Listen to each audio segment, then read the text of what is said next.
Muito bem, vamos lá. Nós estamos chegando no final, Lesson 30.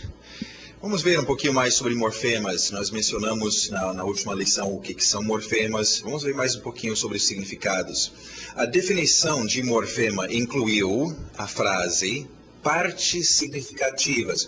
Nós vimos o que era um morfema. Era pedaços de som que têm significado. Okay? Então vamos falar um pouquinho agora sobre significado. Lembra lá no início, vocês queriam tanto significado. Eu quero entender o que significa isso, significa aquilo.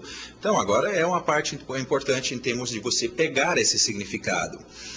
Há um relacionamento entre o significado e as formas do idioma. Lembra, as formas são as palavras, é aquela forma, eu escuto aquela forma, eu utilizo daquela forma e aquela forma tem significado, ok? Nas línguas, as formas não podem ser separadas dos seus significados. Não seria interessante e nem proveitoso estudar apenas os sons de um idioma, sem qualquer consideração pelos seus significados. O sistema é assim, ela funciona. Aquele som tem um certo significado, ok? O sistema de significados de um idioma não poderá ser analisado a parte de suas formas e a distribuição das mesmas. Não há significado sem formas, ok? Então, só para ser claro, o que nós estamos, esse código que nós usamos é utilizando formas, as palavras, que têm significado, ok? Por isso, consideramos essas duas partes, forma e significado, inseparáveis. O fato de um idioma ser um sistema formal, tendo formas, é indiscutível, mas o idioma é também comunicação, tem que ter significado aí no meio. Um sistema de comunicação com o relacionamento forma-significado para sua base. Toda língua é um sistema de símbolos extremamente complexo. Tão complexo que uma descrição minuciosa de qualquer um levaria uma vida inteira de estudo por um linguista profissional. Então, nós estamos, só para vocês saberem, nós estamos só tocando um pouco nisso. É uma coisa bem profunda para vocês que querem estudar mesmo, eu quero me aprofundar, vai por aí, ok? Tem muita coisa. Precisamos lembrar que há muitas ambiguidades e distinções obscuras dentro do inglês, dentro de qualquer idioma, na verdade. Muitos dos contrastes de forma no inglês parecem muito inconsistentes. Distinções minuciosas dos significados não deveriam nos desanimar, nem fazer com que imaginemos que a pessoa falando está inconsistente. Lembra, nós estamos em desvantagem. A gente está, quando estamos conversando com a pessoa no idioma, né, é aprender sempre. Em fato, eles devem nos estimular a dominá-los como uma maneira de falar eficientemente com as pessoas no inglês. Então, essas dicas sobre morfemas e a gente só trabalhar para conhecer e entender, só entender um pouquinho. Nós vamos ver uns exemplos agora nos objetos, mas de entender a importância de o que é esse som e que o som está ligado a significado, e é por aí que eu quero entender. Então, o entendimento, você vai ter o significado, e morfemas faz parte disso, ok? Muito bom, vamos lá com nossos objetos, vamos ver bastante objetos hoje, objetos bons que você trabalha no escritório. Vamos lá, desk.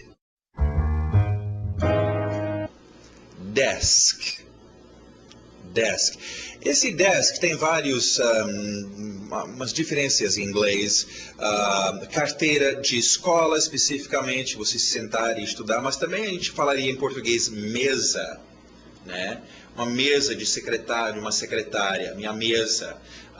E esse é o mesmo desk em inglês. Desk é qualquer superfície que você está usando para realizar trabalhos em cima.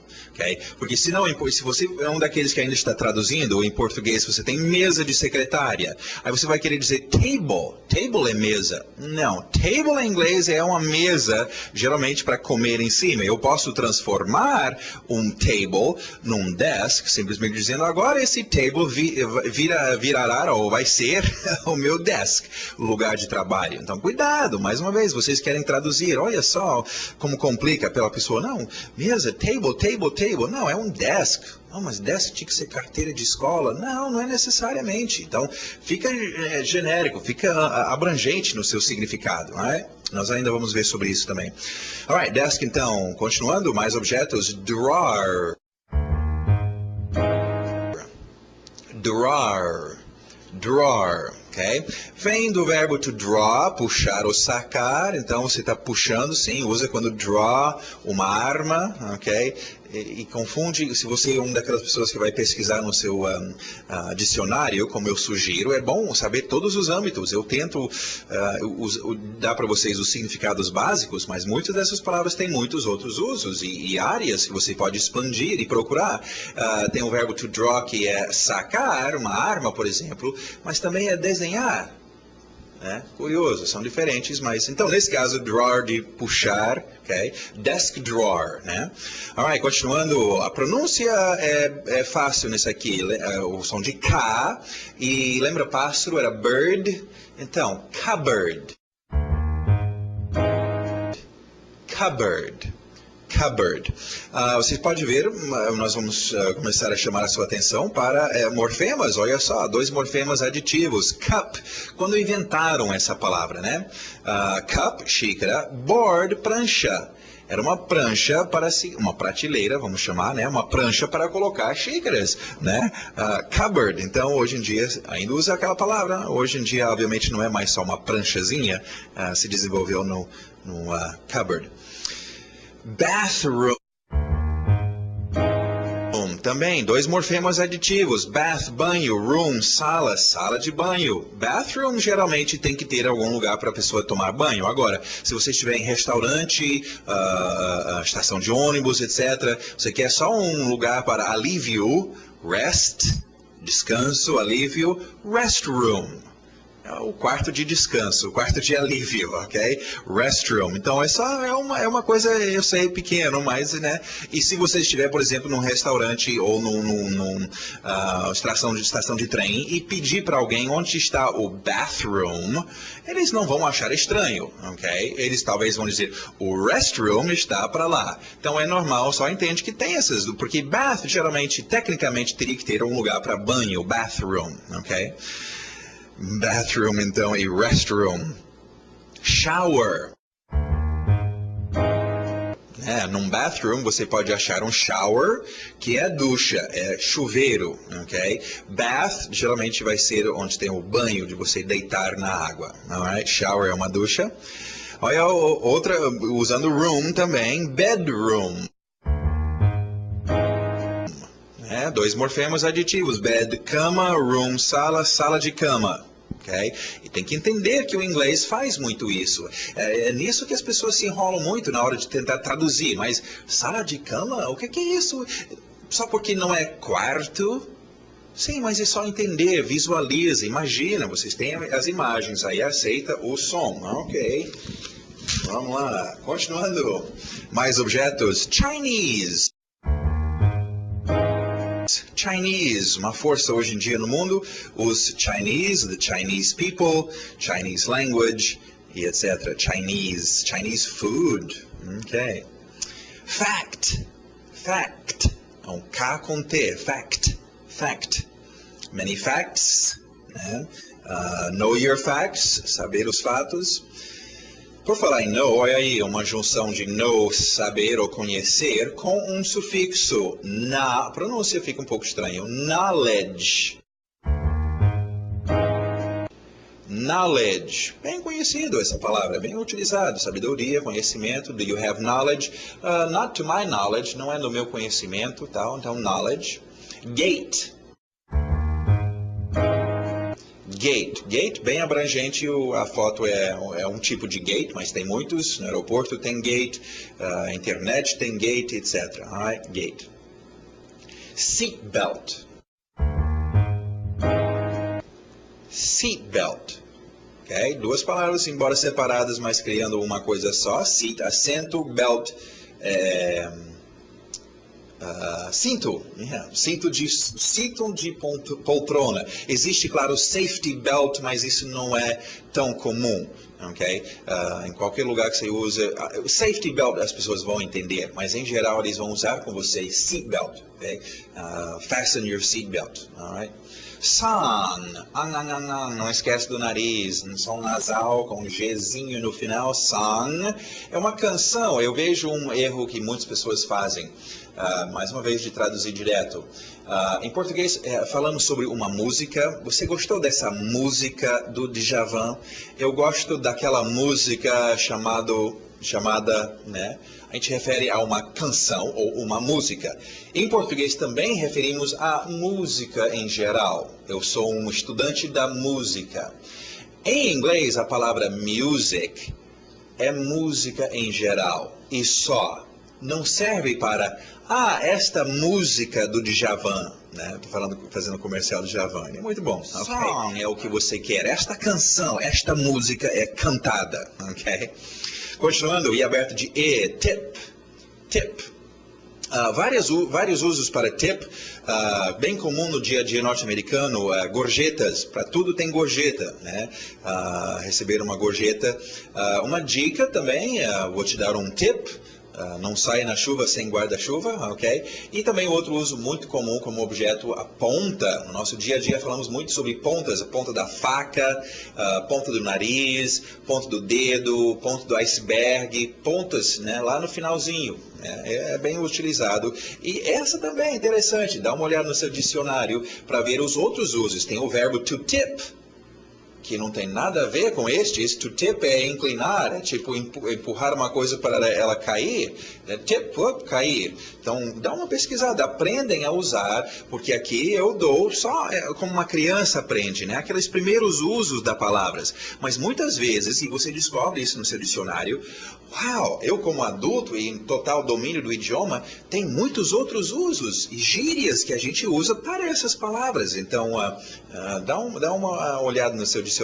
Continuando, gentleman. Tivemos lady e ladies, né, senhoras. Então, agora, gentleman. Pronúncia rápida geralmente vai tirar esse T. Gentleman. Gentleman, né, cavalheiro, o plural, gentleman. Gentlemen. Aí por isso que tem então a expressão ladies and gentlemen. Olha, o T sumiu. Gentlemen. Ladies and gentlemen. Ok. Muito bom. Continuando. Oh, meu Deus. Eu tenho que puxar esse. Já estamos indo. Vocês estão gostando do curso? Espera, já estamos chegando no final. Mas até agora, não esquece, gente. Tem que ouvir muito. O segredo é escutar, escutar, escutar. Vamos lá. Mais objetos. Suit. Lembra daquele UI, som de U, fruit, juice, ok? Então, mais uma vez, só o som de U, suit. Suit. No dia a dia, geralmente, se a gente refere a um suit, já sabemos que estamos falando sobre um terno, né? Pode ser mulher que usa, muito comum o business suit, né? O terno de uma pessoa que trabalha em negócios, né? Um suit. Esse é o comum, mas existem outros usos. Suit, antes que eles inventaram ternos, tinha o seu uso básico, que é qualquer traje, ok? Então, por isso que tem aí do lado o exemplo bathing suit. É um traje de banho, né? Então, seu suit é isso aí. Bom, faz parte de um suit o seu tie. Tie, lembra do verbo to tie, amarrar? Então, um tie é um amarrado, um tie. Tie a tie, isso mesmo. Outras coisas que a pessoa pode usar junto com o suit, um W saindo dos lábios, wallet. Wallet. Wallet. Forte no R, ride. Ride. Ride. Objeto carona. Nessa lição nós vamos ver o verbo to ride, que é pegar carona, ir de carona, tem um monte de coisa. Mas um ride é simplesmente uma carona. Se alguém te pedir, can I give you, né, lhe dar uma carona, can I give you a ride? I need a ride, eu preciso de uma carona. Carona é uma palavra importante, a gente usa no português, por isso que eu coloquei aqui. E também porque nós vamos ver o verbo. E por falar em verbos, então, vamos ver nossos verbos desta lição. Bastante, você pode ver, nós estamos chegando no final, eu estou recheando, estou enchendo de palavras de ação, ok? Verbos, tem bastante. Vamos lá então. To pay, esse é um verbo importante para quem tem um emprego e quer receber o seu dinheiro, ou que alguém deve alguma coisa para você também. To pay. Pay, o passado irregular, paid, só colocar um D no final, engole o D, paid. Alright, e é basicamente isso, é pagar de pagamento, você tem dia de pagamento que vai ser payday, né? My pay, o meu salário, refere-se ao objeto também, pay. Mas não precisa ser só salário, né? Você estava devendo aquele cara, você pay ele, você pagou ele, né? Ok, vamos lá ver as frases. Did you pay the maid? He didn't pay us. Ok, lembra, o som vai ser igual. Lembra do nosso qualificador de onde as coisas estão? Pensa na sua cor verde, where, mesma pronúncia, só que outro significado. O verbo agora, to wear. To wear. Passado irregular, wore. Ok, e é comum, por isso que eu estou dando esse ênfase. Né? Where? Where? Qual dos dois? É wear de vestir, que é comum, ou é wear de onde? Então vai ter que perceber pelo seu contexto. Nesse caso, wear de usar roupa. Ok? Não é usar qualquer coisa, é usar vestir. Wear, você está pensando em roupa. Ok? Alright, vamos ver as frases. I wanna wear this dress. What should I wear? La la la la, to sing. Passado irregular, sang. Oh, meu amor, estou sem dinheiro. Ok? Cuidado com a sua pronúncia. Sang. He sings in the bathroom. Lá dentro do banheiro. Né? In the bathroom. Não dá para traduzir diretamente, porque em português, no banheiro, no estacionamento, em inglês é específico. In é lá dentro do banheiro. Né? At seria lá no estacionamento. Alright, então, in the bathroom. I like to sing. Mais um verbo, esse verbo é estranho. Vamos ver, to put. E é muito usado. Quantas vezes no seu dia a dia você põe ou coloca alguma coisa em algum lugar? Muito. Então, é um verbo que você vai precisar. Interessante. E o passado desse verbo, bom, não é um passado irregular, não é um passado regular, não tem ED. Chamamos de um passado irregularíssimo, ok? Naquela guerra que tinha, né? Esses caras simplesmente decidiram, nós não vamos mudar nada. São raros, aparecem de vez em quando, mas são verbos que simplesmente não tem nenhuma diferença entre o presente e o passado. Aí você tem que perceber pelo contexto. E tudo bem, as pessoas se enrolam com isso, não tem problema. Mas é um verbo importante, nós usamos. Observações sobre este verbo. Você usa muito no seu dia a dia.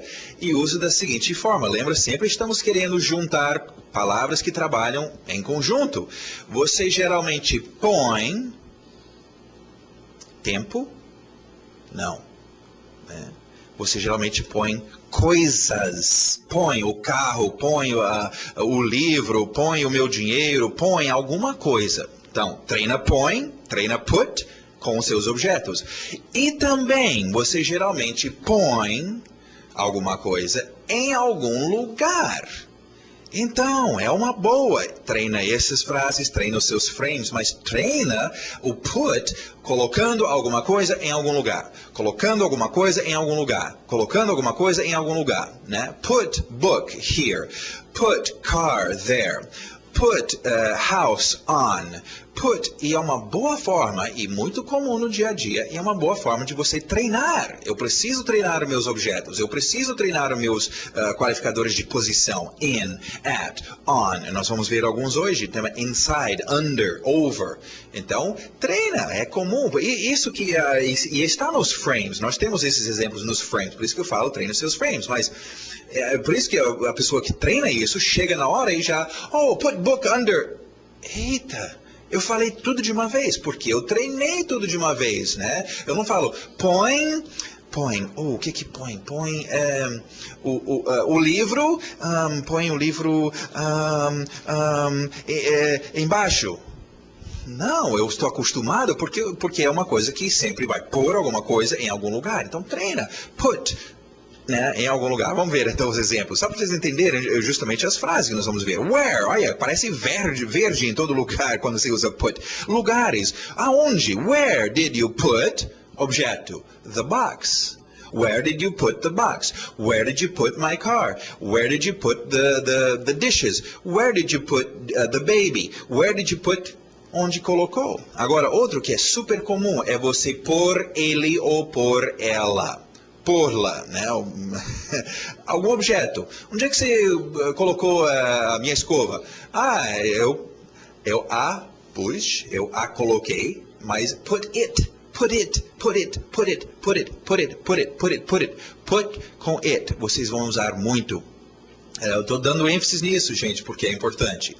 Né? Põe ele, põe ela, o que? Esse objeto, né? Ah, e esse chapéu, põe ele em cima da mesa. Ah, e esse livro, põe ele em tal lugar, né? Ah, e essa xícara, põe ela, né? Put it, lembra do it, é o ator neutro, estamos falando sobre objeto, então put vai ser muitíssimo usado com it, tanto que nós criamos até uma pronúncia meio rápido, né? Put it, put it, put it, put it, put it. E aí, mais uma vez, treinando por algum objeto it em algum lugar. Put it on, put it in, put it under, put it over, put it through, put it behind, put it beside. Treina put it, porque você vai usar muito no seu dia. Põe ele atrás, põe ele em cima, põe ele embaixo, põe ela do lado, põe ela dentro, põe ela fora. Okay? Então, dica boa. Se você dominar isso, a pessoa vai... essas são aquelas coisinhas que faz com que você domine o idioma. Vamos ver então. I put it in the car. Where did you put it? I put it in the car. Put it in the, put it in the, put it in the, put it in the, put it in the, put it in the, put it in the, put it in the, put it in the. Tá vendo aquela ideia de consoante vogal, consoante vogal? Pessoas que não sabem disso, não são ensinadas isso, ficam, o que é que ele falou? Pudim, eu acho que ele falou de um pudim. Put it in the... Não, e é tão simples, é só treinar. Você vai ficar dominando isso e tem a lógica. Pôr ele ou ela, algum objeto, em algum lugar. Treinando meus qualificadores de posição. Put it in, put it on, put it under, put it over, put it beside. Ok, vocês entendem. Vamos lá. Mais verbos. To stand. To stand. Passado som de soco na barriga. Stood. Não confunde com understand. Às vezes a pessoa understand é o nosso verbo na cabeça, entender. To stand é um verbo físico na maioria das vezes, ok? Mas pensa em termos, porque o português tem muitos verbozinhos e até expressões para dizer isto. E no inglês é só o verbo to stand. Stand, pensa em coisas retas, né? Em pé. Então, em português é pôr de pé, colocar de pé, estar em pé, tudo que em pé. Ok? Vamos ver os exemplos. Estar de pé, erguer-se, stand, né? Ficar de pé, levantar-se, estar em posição vertical, pôr de pé. Agora, tem esses que é o grande uso, grande maioria dos usos. Mas existem alguns outros usos que são comuns também no dia a dia. Vamos ver um aí. Suportar ou aguentar. Oh, I can't stand this. Eu não aguento, não suporto isso. Ok? Então, pensa quantas vezes no seu dia a dia você quer dizer, não dá para aguentar, não aguento, eu acho que isso aí ele não vai aguentar, aguentar, a gente usa muito, stand. Então também é comum, mas também é ficar em pé. Então, esse é um verbo poderoso, tem que dominar esse verbo. We can stand, com nossas pernas, we can stand aonde? Next to the wall. He will stand soon.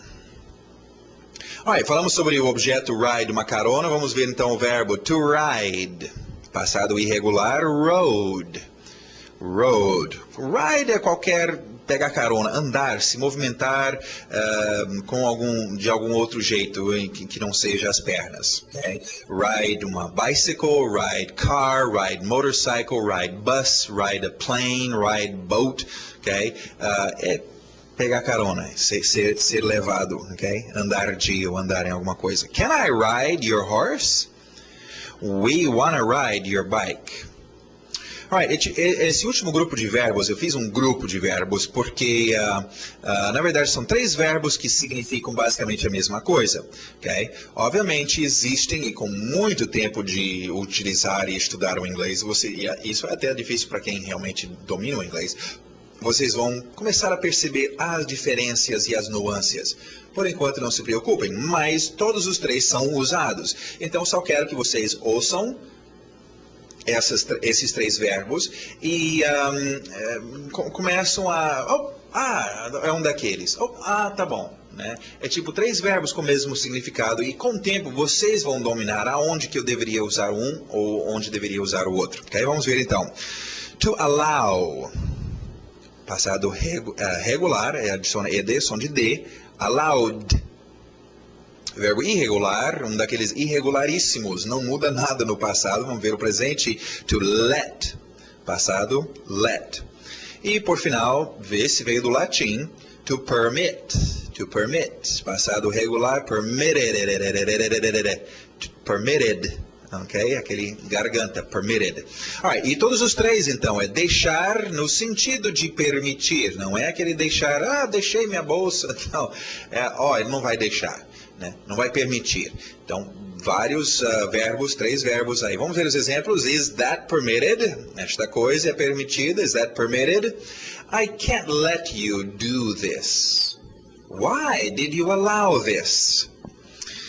Muito bom, vamos chegar nos nossos qualifiers então, qualificadores de posição. Tivemos uma opção de usar o put e treinar o put com algum objeto e colocando esse objeto em algum lugar. Olha só, mais qualificadores de lugar. TH de sapo, aquele R forte, through. Falamos sobre across sendo através, mas lembra, across era para mim pensar no cruzar, cross era através, atravessando. Esse through é através pelo meio, né? O túnel passa through the mountain, o submarino passou through the sea or the ocean, passar pelo meio, né? Através da fumaça. Ok? Through, esse tipo de through. Até através por meio de, né? Eu fiquei sabendo dessa fofoca through your brother, através do seu irmão. A gente usa assim também, through. Ok, mais um qualificador de posição, under, ok? Put it under. Beside. Mais um para o grupo que tem aquele bizinho em termos de pronúncia, só em pronúncia, mas beside, between, beyond, because, before, behind, então aquele bizinho, beside. On. Mas professor, on não era um qualificador de posição, não deveria servir de sim? Era. E é ainda. Mas nesse caso eu estou querendo só demonstrar para vocês um outro uso para on. Talvez alguns de vocês, quando nós vimos pela primeira vez on como um qualificador de posição, vocês olharam no seu dicionário e descobriram isso. Essa é aquela turminha que são mais adiantados, que prestem atenção. Vocês que não, tudo bem, a gente recupera agora. On tem outro significado, muito comum e importante para o nosso dia a dia. Não é a posição necessariamente, mas também, on, lembra, é em cima de alguma coisa, mas também seguindo em frente. Você vai escutar muitas expressões e frases usando, por exemplo, go on, go on, go on. Go, ir em cima? Não tem nada para eu ir em cima. Ir em frente, on, é para lá, indo em frente. Pass on, passa em frente, passa para lá, on, pass on. Né? Roll on, rolar em frente, seguindo em frente. Outros para from now on, de agora e diante. Expressão bem comum no seu dia a dia. Então é importante, eu só queria passar isso para vocês. Cuidado, existe o on, posição. Qualificador de posição seria verde, mas esse aqui eu queria mostrar para vocês um outro uso para on, que é seguindo em frente, né? Muito usado em expressões, go on, né? Stay on, ficar, né? Ele não queria ir embora, ele queria ficar em seguida, né? Ficar seguindo em frente. Alright, vamos lá, vamos ver expressions, bastante expressões hoje. Everybody. Okay? Nós já vimos, inclusive, everybody era every, cada body, cada corpo, ou todos os corpos. Vamos ver uma outra variação que também é bem comum, every com one. Isso não está referindo ao número 1, e nós vamos ter, acho que a próxima lição que nós vamos falar sobre isso, mas cada um, se quiser imaginar, né? Cada um deles. Everyone, someone, anyone, no one. Ok, agora lembrem, nós já mencionamos sobre some e any. Some é algum, quando eu estou fazendo frases afirmativas, então someone. Sim, I know someone there, eu conheço alguém lá. Agora, lembra, o any é para pergunta ou para negativo. Você conhece alguém lá? Do you know anyone there? Okay? Obviamente eu já falei, as pessoas até que falam bem o inglês trocam esses dois e confundem, então não tem problema se você ainda não definiu. Agora acrescentamos o no one aqui, eu só queria expandir um pouco, temos o some que é algum, any que também é algum, mas quando você faz pergunta, e o no que é realmente o negativo, é nenhum. Né? Eu conheço nenhuma pessoa, I know no one. Okay? Então esse no aparece também. Alright, mais uma expressão aqui usando o verbo de hoje, pay to pay, pagar, juntando dois morfemas aqui, payback, payback, ok? Payback, você vai ter payback, ok? Broke, broke, no money, I'm broke. É esse tipo de liso, não é liso no toque, broke. Outra posição, expressão para isso, mas super comum. Toda hora nós falamos, está em frente de tal lugar, em frente de tal lugar. In front of. In front of, lento, rápido, já que é muito comum, a gente usa muito na frente de, na frente de, em frente, frente, frente, né? In front, tira o T, in front of. E o V de of. In front of. In front of the bank, in front of my house, in front of the school, in front of me, in front of you, in front of, in front of, in front of. Okay? É mais uma daquelas, né? Gorda, tal, que vocês vão usar muito, então treina. In front of my house. Você não deveria ficar... O que esse cara... Frona, ele quer um frona. O que esse cara quer um frona? Não, ele está usando uma frase básica do dia a dia, só que ela fica distorcida. E você tem que sacar essa distorção. Não é dizer que essa distorção ocorre em todas as palavras do inglês. Não, ocorrem naquelas palavrinhas, naquelas frases comuns do dia a dia. Essas que eu preciso, porque eu quero falar o inglês do dia a dia. Okay? E não são muitos, mas esse é comum. Pensa no português. Quantas vezes eu falo em frente de algum lugar? É muito, então é bom eu dominar isso, in front of. Alright, outra expressão, usando ride. Lembra dar uma carona, então, to give a ride. To turn off, to turn on. Próximo grupo aqui, juntei essas palavras. Vamos só cortar em pedaços e é fácil de entender. O final, o último morfema no final, nós temos ever, né? Tem however, wherever, whatever, whoever, whichever, whenever. E se tirar isso, dá para você perceber o primeiro morfema, a primeira palavra, né? How, where, what, who, which, when. Essas palavras eu conheço, né? How, como. Where, verde, não precisa nem traduzir, né? What, objeto. Who, que pessoa. Which, escolhendo. E when, né? Então, são expressões para, no português, por exemplo, dizer a qualquer hora. Hora seria horário. When, whenever.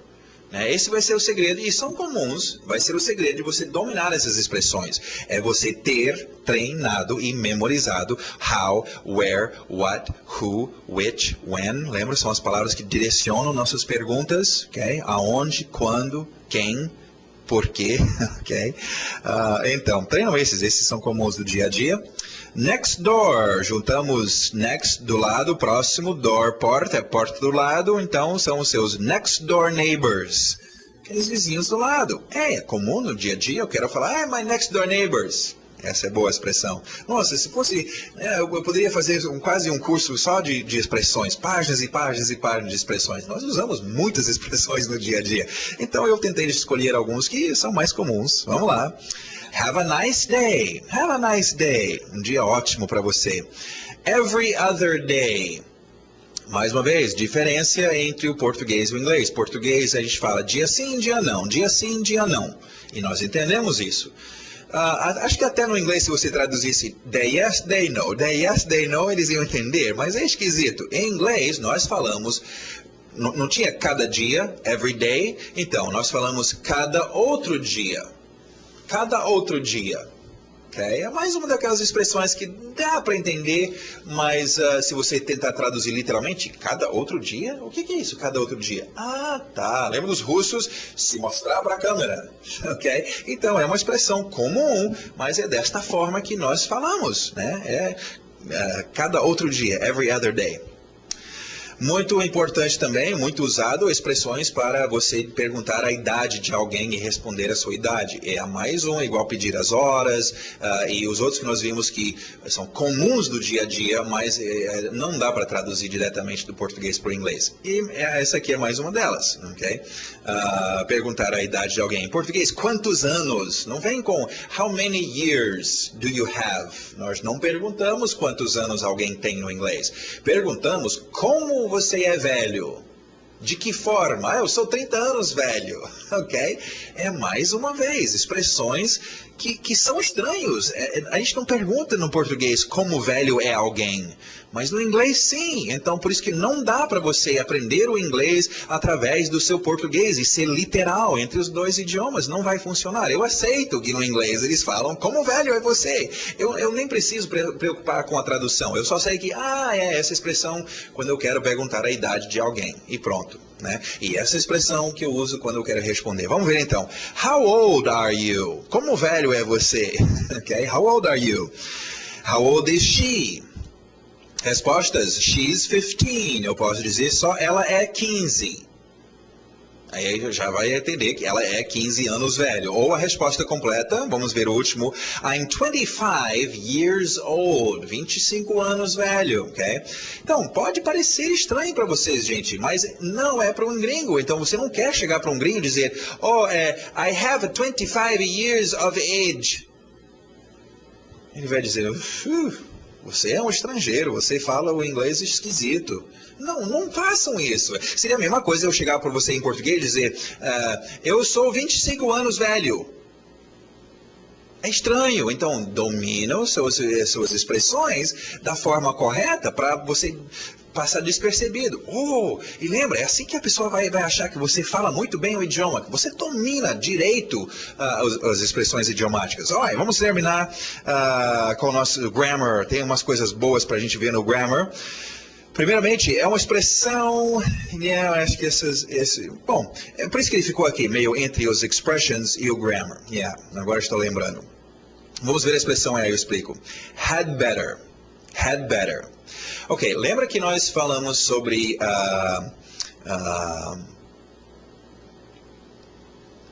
o verbo auxiliar should, ok? Que era dever. Esse que era eu estou tentando, porque tinha outro dever de dever dinheiro para alguém, mas não é esse.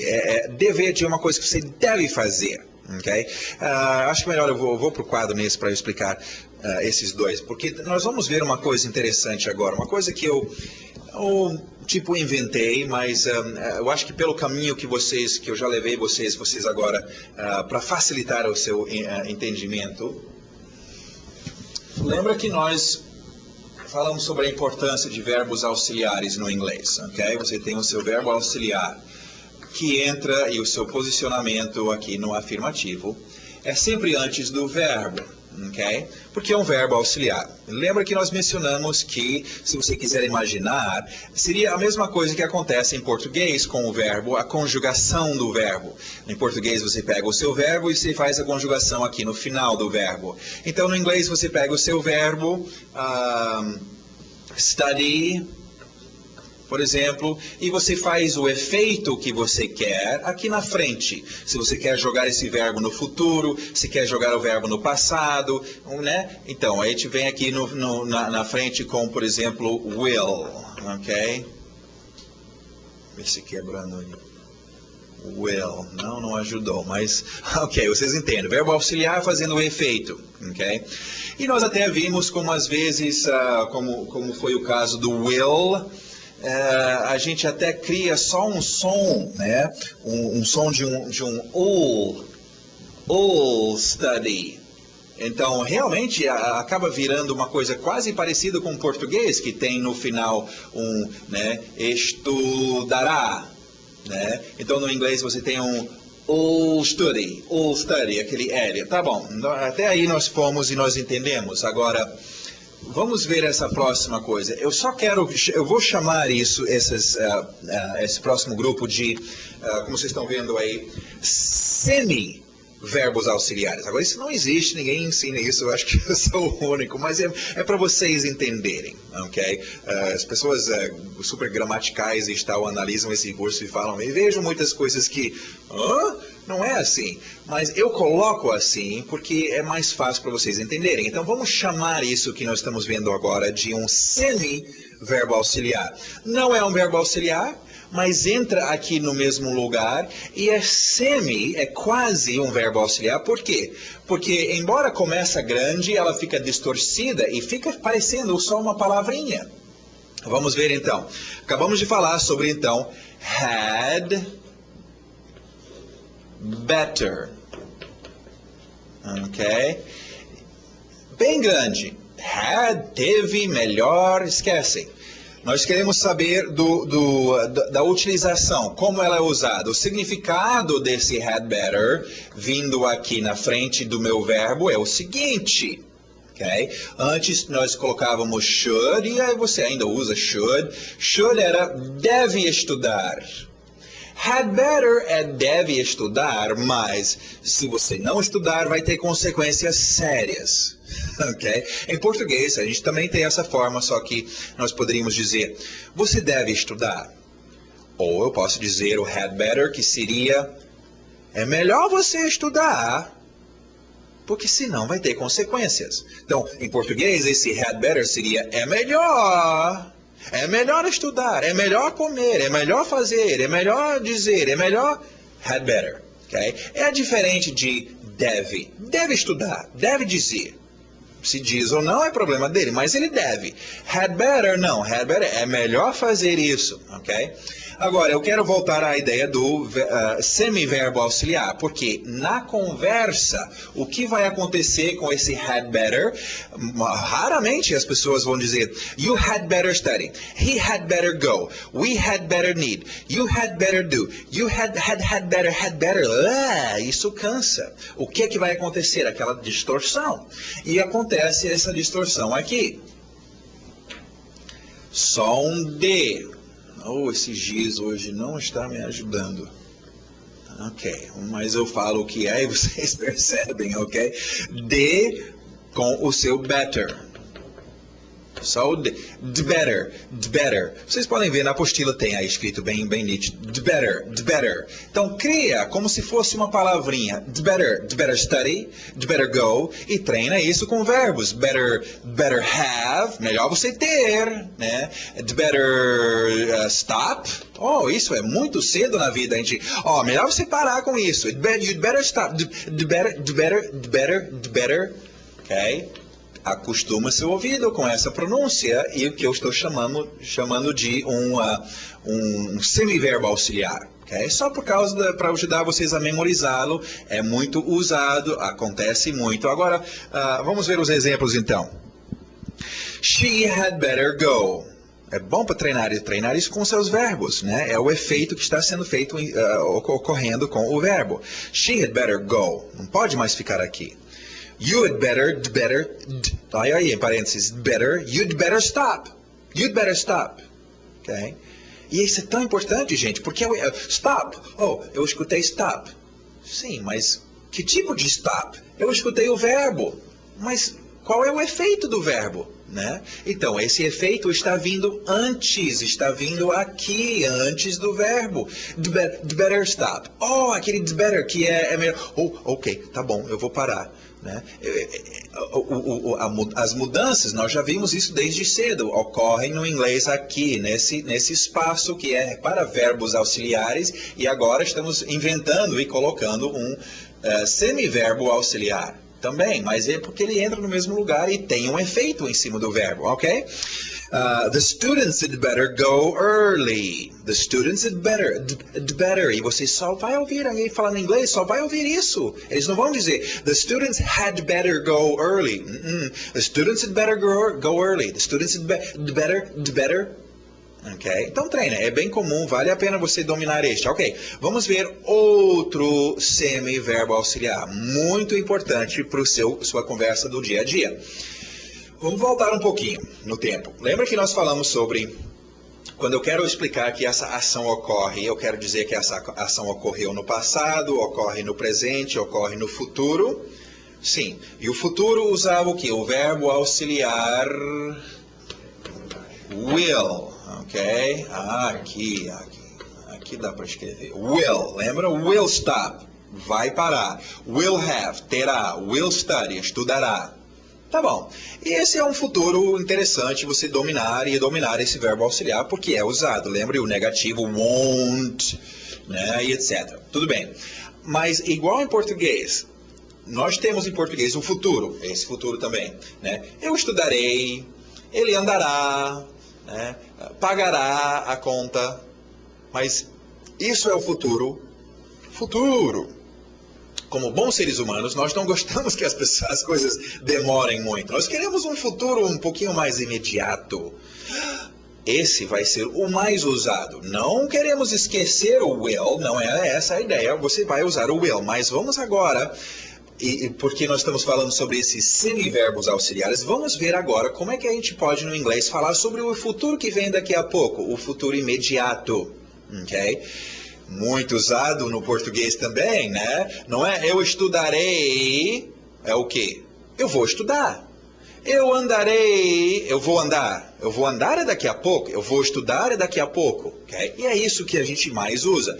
No inglês vai ser o quê? Um semiverbo auxiliar. Vamos ver como é que a gente cria esse semiverbo auxiliar para dizer o futuro imediato. O outro semiverbo auxiliar, deixa eu escrever ele aqui embaixo, porque era um D com, bom, que nem aqui deu, D com better.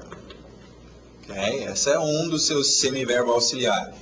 The better stop. Melhor parar. The better have. The better study. Ok? Agora, vamos ver este aqui. É going to. Ok? Não tentam analisar, mas sim, como é que ele pensa que isso é um verbo auxiliar, que não sei. Não. Isso não existe, mas facilita para você se começar a chamar isso e colocar esse som the better junto com o som will, junto com o som can, junto com o som should. Porque eles todos ocorrem no mesmo lugar e criam efeitos em cima de verbos. Então, não é um verbo auxiliar, é um semiverbo auxiliar, mas... Agora, olha só o que ocorre aqui com going to,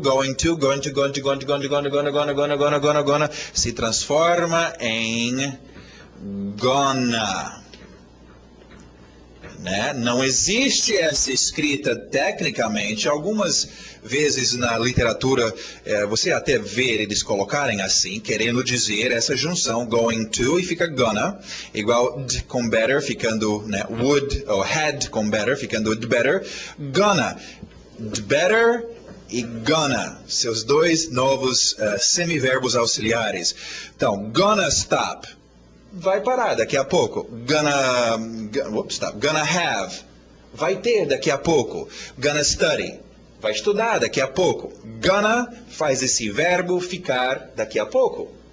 Will é um verbo auxiliar de verdade, faz o verbo ficar futuro. The better faz o verbo ficar ou é melhor fazer esse verbo, senão vai ter consequências. Está vendo, gente? Esses verbos auxiliares ou semiverbos auxiliares criam os efeitos em cima do seu verbo. E o seu verbo é o que está acontecendo na cena. Ok? Então é muito importante perceber isso. Vamos ver os exemplos. I'm going to study.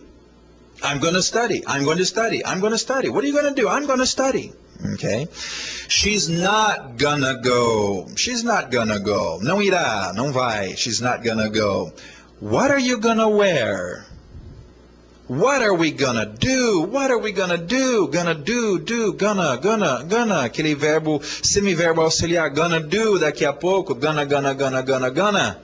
Ok? Agora, mas só lembrando muito bem das vezes que eu levei umas escovadas na boca de sabão, porque falava o inglês errado, né? Minha mãe estrita, não fala gonna, não pode falar. Só que é outra geração hoje em dia, todo mundo fala gonna. Ok? E eu quero que vocês, é por isso que vocês que são, né, bem técnicos no inglês, não, isso está totalmente errado, porque não sei o quê, não existe esse gonna, mas é assim que as pessoas falam. E este é o nosso curso, é para você entrar naquela conversa e entender aquele cara dizendo, gonna isso e gonna aquilo. O que é esse gonna? Ninguém me explicou gonna. Então, nós estamos explicando. Alright? Muito bom, é só isso por hoje.